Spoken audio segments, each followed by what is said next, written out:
Hello students. मैं उम्मीद करती हूँ आप लोग बहुत अच्छा कर रहे हो लाइफ में। आज के वीडियो में हम क्लास 11th के पोएम ए फोटोग्राफ को पढ़ेंगे, जिसको कि लिखा है कवियत्री पोएटिस शेरली टॉलसन ने। ये जो पोएम है काफ़ी इमोशनल पोएम है। आपको इसको पढ़ने के बाद अपने मम्मी के लिए आपके दिल में जो प्यार है वो बहुत ज़्यादा बढ़ जाएगा, और अगर आप उनसे दूर हैं तो आपको उनकी याद ज़रूर आएगी। इस पोएम में पोएट बताती हैं कि जो मम्मी है उनकी, वो अपने बचपन के दिन के बारे में बताती हैं, जब वो शायद 12 साल की थी। और मम्मी इस बारे में बताते हुए बहुत खुश होती है, बहुत हंसती है।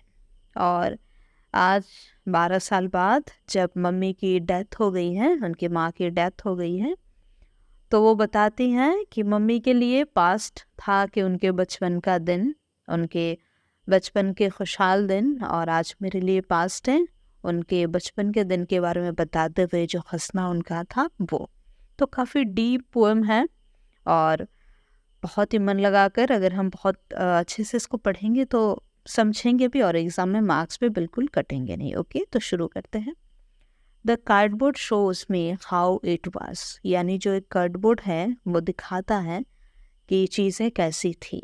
अब यहाँ पे कार्डबोर्ड क्या है? तो कार्डबोर्ड एक ऐसी चीज़ होती है जहाँ पे एक लकड़ी का टुकड़ा होता है। मान लो ये एक अगर लकड़ी का टुकड़ा है तो इस पर जो फोटो है इसको पेस्ट किया जाता है और फिर इसको फ्रेम किया जाता है। ओके, तो इसको कार्डबोर्ड कहते हैं।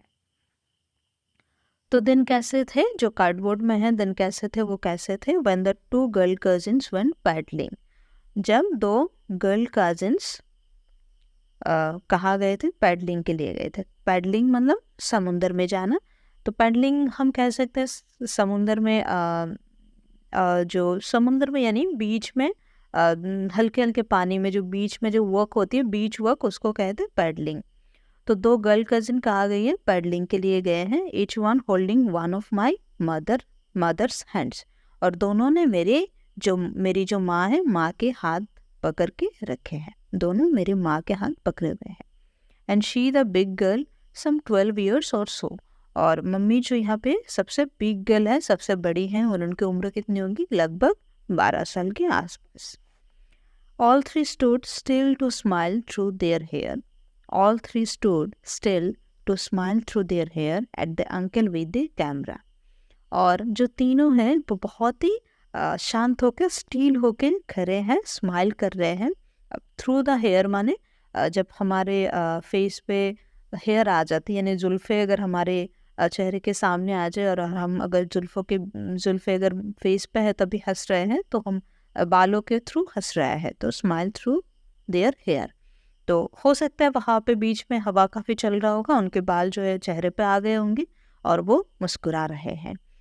किस पे मुस्कुरा रहे हैं? उस अंकल पे, और जो अंकल कैमरे से उनकी फ़ोटो खींच रहे हैं। Okay, A sweet face my mother's, that was before I was born।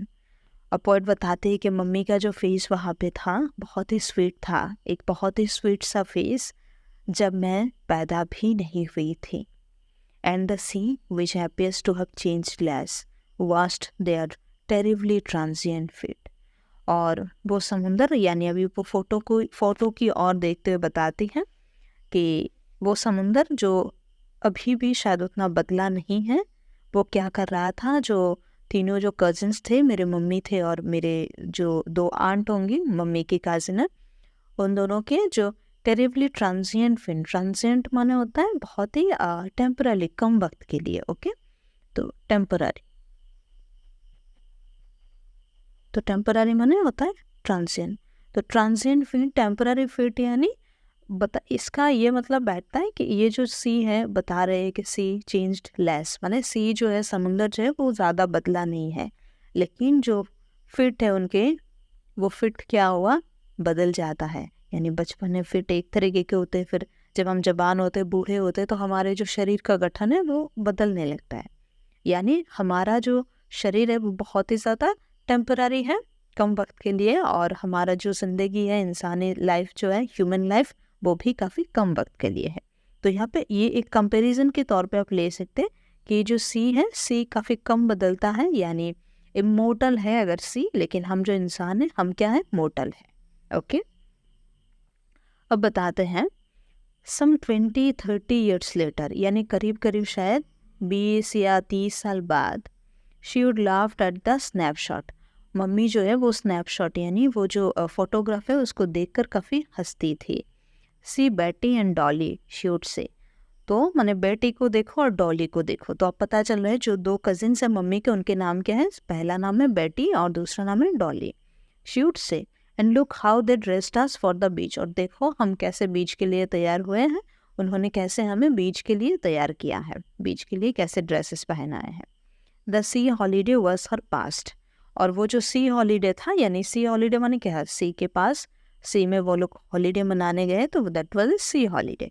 तो sea holiday was her past minus her laughter, तो जो सी हॉलीडे है वो बचपन के दिन है, वो मम्मी का पास्ट था, was her past and mine is her laughter, और मेरे लिए पास्ट है उनका मुस्कुराना। मुझे पढ़ाते हुए कुछ बम्स आ रहे हैं, मुझे पता नहीं आप लोग किस तरीके से इसको ले रहे हैं।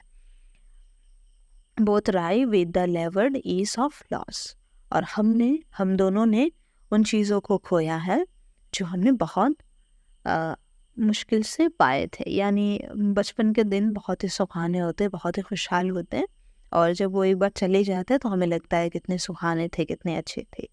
और ठीक इसी प्रकार जब हमारे जो पेरेंट्स हैं वो जब रहते हैं, बहुत ही अच्छा एक दिन होता है, बहुत ही हम लकी होते हैं, लेकिन जब वो नहीं रहते तो बहुत ही बड़ा लॉस होता है हमारा।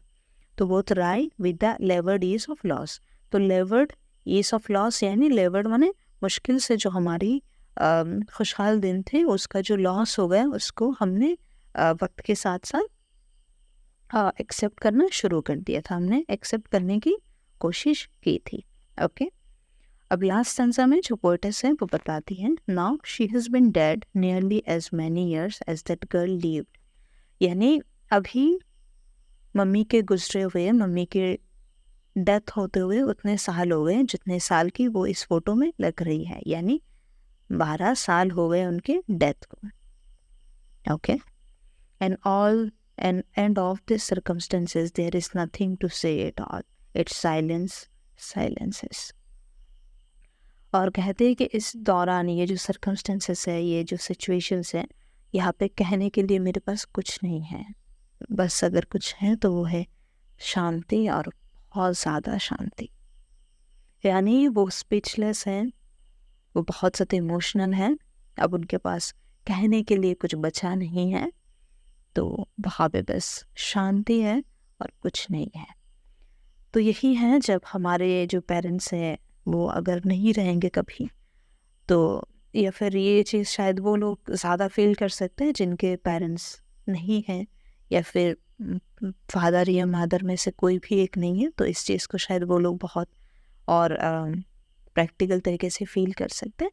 तो यही है जो आपके 11th और 12th में जो भी पोएम्स हैं ना, वो कहीं ना कहीं आपको पेरेंट्स के संग करीब होने में बहुत ज़्यादा मदद करती है। जैसे ये पोएम है फोटोग्राफ, आप लोग 12th के एक पोएम है माई मदर और 66, आप लोग 12th में नहीं भी है तो उस पोएम को भी पढ़ सकते हैं, मैंने इसी चैनल पर पढ़ाया है। ये सब ना हमें अपने पेरेंट्स की और ज़्यादा क्लोज बना देते पेरेंट्स के साथ। So that is it. अब हमारा टेलीग्राम ज्वाइन कीजिए बिलव्ड कम्युनिटी के नाम से, वहाँ पर अपडेट्स, नोट्स, शेड्यूल्स वगैरह हर चीज़ में डाल देती हूँ। Thank you so much.